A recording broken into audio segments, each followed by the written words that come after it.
What's good, y'all? Welcome back to my channel. So today I'm reviewing Fast and the Furious presents Hobbs and Shaw. And before I get started with the movie, I just want to say, when I go into this movie, this is one of the movies I was least excited about reviewing going in. After sitting down and strapping in, it was the one I'm most excited to review, so let's get started. Fast and the Furious presents Hobbs and Shaw is directed by David Leitch and stars Dwayne "The Rock" Johnson, Jason Statham, and Idris Elba. Now, I'm gonna go over the plot, but it's not gonna be anything you haven't heard before. I wanna get into what I liked about the movie and a couple things that I didn't like. So there's a virus that's been created and it's designed to take out half humanity, basically so the machines can take over. The machines, there's a computer system that has kept Brixton, who is the villain of the movie, Idris Elba, alive. Shaw, who was played by Jason Statham, killed him before, or thought he did. This machine kept him alive. So Brixton is basically half man, half robot. I don't know the percentage, but he's not completely robot, he's not completely man, but he is controlled by this computer system completely. Everything that the enemy side has is controlled by computers. Their weapons, everything, which goes to their advantage and disadvantage. So the two people assigned to help save the world are Luke Hobbs, played by The Rock, and Deckard Shaw, played by Jason Statham. These are two guys that they're pretty much the same dude. They pretty much have the same ego, the same combat training, but they're two different types of people. That's why they clash. Hobbs is the more loving, approachable type. Shaw is more of a curmudgeon. However, seeing them go at it back and forth throughout the movie, the humor is fantastic. I really enjoyed that. And we get introduced to Shaw's sister. Of course, there's a lot of cameos in the movie. So Shaw's sister gets involved in the movie. I don't want to spoil that, but that makes the ride fun. You know, and naturally, I don't have to, and this isn't a spoiler, but Hobbs and Shaw are gonna face off with the villain Brixton at the end. You know, I'm not telling you anything that you don't know. I'll go over a lot of my favorite scenes, what I really liked about the movie. There's the headquarters, I believe it's MI6, where the good guys are based. So Hobbs and Shaw are up there, and then Brixton comes up there with his crew. They crash in through the window. They're about 100 stories up, and they're scaling the building. They're basically running down the building. So the camera shot going down the building was fantastic. I really loved that.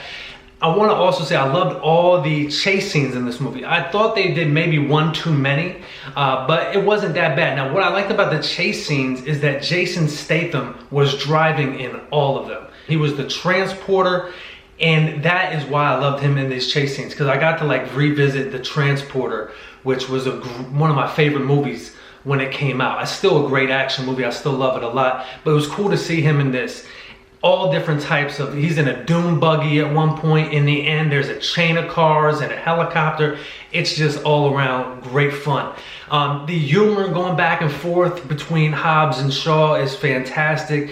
There's there's some suspension of disbelief stuff you're gonna see in this movie. They're gonna be like, yeah, that would never happen. Yeah, but just go along for the ride. Just strap in, just have fun. I get it. A lot of the stuff is beyond the realm of possibility, and a lot of stuff it is set up so that they can be at mirroring each other. There's a scene where they're both trying to go out the same way. There's two doors. Of course there's two doors. Why wouldn't there be one door? There's two doors so that they both can fight their enemy on either side. I thought that was a cool scene. The Rock had one guy had to fight. Hobbs had one guy he had to fight. Shaw had a bunch of dudes he had to fight. It's fun, it's action, it's elbows throwing, it's punches getting thrown, people getting thrown through glass. There's explosions. Oh man, it was just a fun ride. And as a movie snob, I go into these movies and I'm like, oh boy, here we go again. Another Fast and the Furious movie.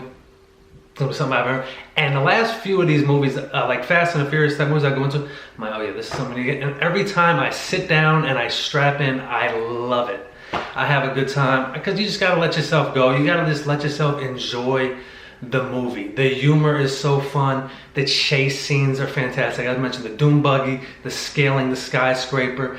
Now the movie goes all over the world. Naturally, it's an action movie. They go Moscow. I'm not gonna ruin the end, but The Rock gets to visit his like hometown, his home island. That's where the finale takes place. Elba as the villain.